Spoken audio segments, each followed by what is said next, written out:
Hello and welcome to The Explainer. Today we're diving right into a set of teachings that have literally shaped civilizations and, continue to challenge us today. We're talking about the core message of Jesus. So, where do we start? Well, our story kicks off not with some grand statement, but with a complaint. A grumble, really, from the religious elite of the day. And this one little complaint, it sets the stage for everything. Yeah, that one complaint really frames our whole exploration. Makes you wonder, right? What was Jesus teaching that was so radical it drew in the outcasts but made the establishment furious? Let's dig in and find out. Okay, so the first big clue to understanding his teaching is simply looking at who he hung out with. The sources tell us about two very different groups that were always around him. So on one hand, you've got the tax collectors and so-called sinners. These were the total outcasts of society, the people everyone else looked down on. And then on the other side, you had the Pharisees and scribes. These were the super respected, by-the-book religious leaders. And Jesus?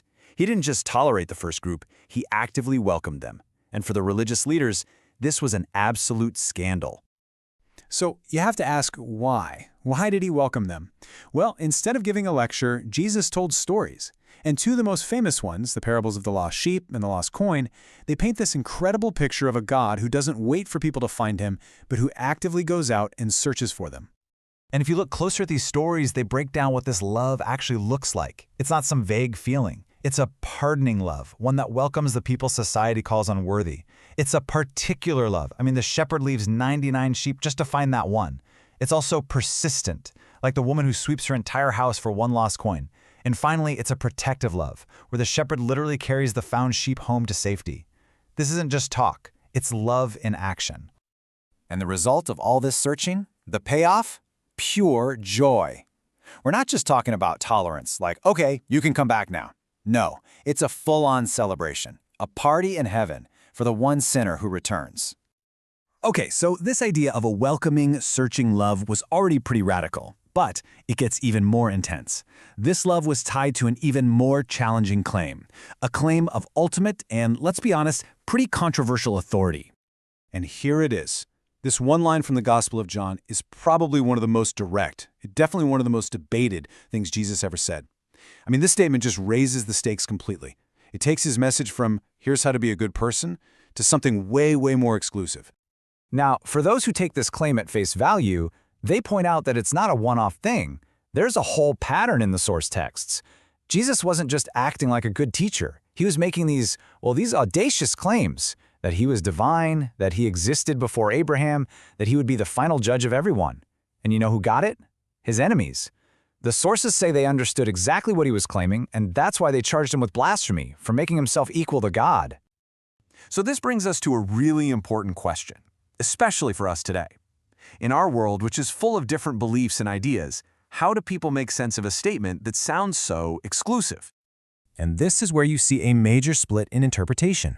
On one side, you have the exclusive path view. It's pretty straightforward. They take his words literally. Believing in the person of Jesus is the one and only way to God.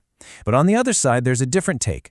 They see the way, the truth, and the life not as a person to believe in, but as an experience, a universal pattern of dying to your old self and being reborn, a pattern that Jesus perfectly embodies, but one that might be found in other places too. But it wasn't just about who he was or the authority he claimed. His teachings were also about creating a whole new reality for the people who followed him. A real game changer. And this new reality has a name, the New Covenant. So what's the big difference? Well, the sources explain it as a shift from the outside in. The old way, the old covenant, was a set of laws. It was great at showing you where you went wrong, but it couldn't actually change your heart. The New Covenant, though, was all about a deep internal transformation. It promises not just to forgive you, but to actually change what you want, to write God's law right on your heart. And the best way to describe this internal change, it's like a spiritual adoption. It's about moving from a place of fear, like a slave who's afraid of their master, to the place of a beloved child. Someone who can just cry out, Abba, Father, which is this really warm, intimate word, kind of like saying, Daddy. And what's so important here is that this isn't just about a warm, fuzzy feeling. The sources present this as a real change in your legal status. Think of it like a courtroom drama. In step 1, your verdict is changed from guilty to not guilty. Case closed, right? Nope. It goes even further. Step 2 is a formal legal adoption. You are brought into a new family, given a new name, and a whole new identity as a child of God. So, let's pull it all together. We've looked at how he welcomed the outcasts, we've wrestled with his exclusive claims, and we've seen the new identity he offered. And all of that leaves us with one last massive question about the man himself. The writer C.S. Lewis, who's quoted in our source material, put it really bluntly. He basically argued that when you look at the absolutely audacious things Jesus taught, you can't just land on, oh, he was a great moral teacher. That's not really an option he leaves on the table. His claims are just too wild for that safe, comfortable middle ground. And in the end, that's what his teachings do. They kind of demand a verdict from you, from me, from everyone.